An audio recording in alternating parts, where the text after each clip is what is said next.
You know that feeling when you have a brilliant idea, but you hesitate to share it? You're worried it might just fall apart under a little bit of pressure? Well, today, we're going to break down a powerful framework for building a kind of conviction that doesn't just survive scrutiny, it actually thrives on it. And it all starts with a little puzzle. Okay, the first piece of the puzzle is the number 14. The second piece, years. And the final piece is 0. So what on earth is the connection here? It's all about this incredible metaphor of the young bull elephant. See, at 14 years old, he leaves his herd. And this is the key part. He's not failing. He's not kicked out. He goes into isolation on purpose to forge the kind of judgment and identity that the herd could never teach him.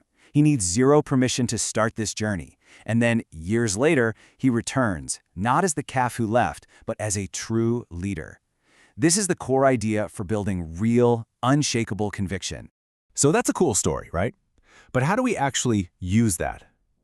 We do it through a framework called the 3-gate journey. Think of it as a path to building that same kind of solid conviction before you take your ideas out into the world. Okay, the first thing you have to get straight in your head is this is not a checklist. You can't just tick a few boxes and give yourself a B-. This is a series of gates. And a gate, well, it's either open or it's shut. If you can't pass, you don't just skip ahead, you have to go back. Because real conviction isn't something you can add up. You can't make up for a weakness here with a strength over there. So here's the whole map laid out for you. 3 gates: leave, build, and return. And you'll notice each one has a single non-negotiable question. So let's dive into that first one. All right, gate 1. This is all about separating from the noise, the herd of everybody else's opinions, to find out if your idea is genuinely, truly yours. And the test is really just one question, but it's a big one. Can you explain your idea from start to finish completely in your own words? No buzzwords you heard on a podcast, no fancy phrases you picked up from a mentor, just you. Because if you can't, you might be running on what this framework calls borrowed conviction. And look, the outcome here is black and white. There's no gray area. If the answer is yes, then your voice is there, you can feel the idea coming from the inside out, you pass. But if it's no, you're still using somebody else's language, and you have to go back. You just can't move forward until the idea is authentically yours. So how do you actually pass this gate? With something called the blank page practice. It's simple. You take 1 hour, no distractions, just you, a pen, and a piece of paper. And your job is to write down what you actually believe about your idea. The test is even simpler. Read it back. Does it sound like you talking, or does it sound like a slick pitch deck? You just keep doing it until the voice you hear is unmistakably your own.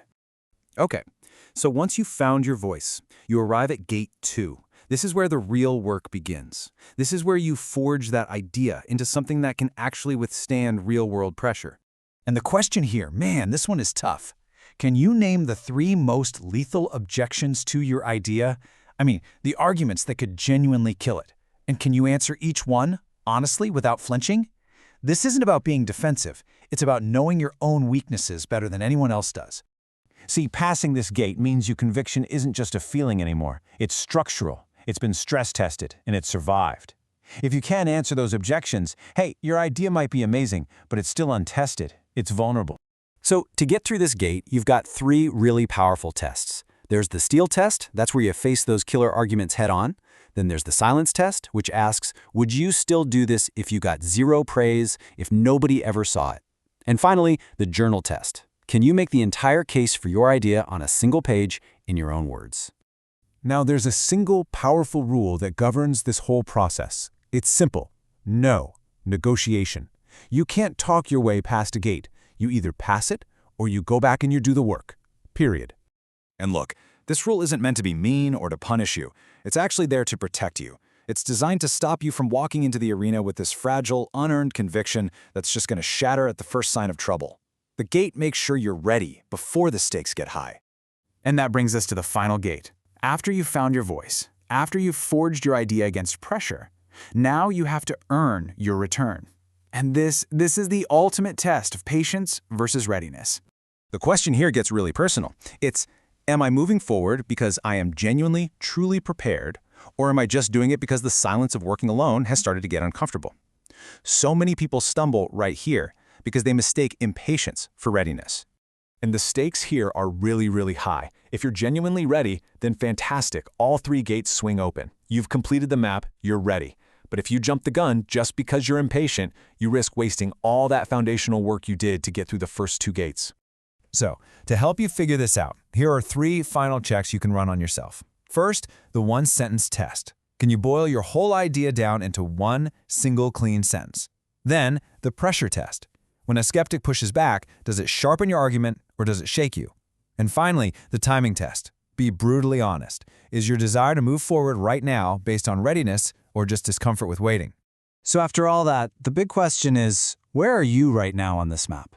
Are you maybe still in the herd, using language you've picked up from others? Or have you found your voice but you haven't really tested the idea yet? Or maybe your conviction is solid, it's survived the pressure, and you're just waiting for that right moment to return. You have to be honest with yourself, because this whole framework only works if you are. Just remember the bull. He doesn't argue with the gate. He doesn't rush the process. He respects it. He does the hard work that's necessary in isolation. And only when that work is truly complete does he return, stronger, tested, and absolutely ready to lead.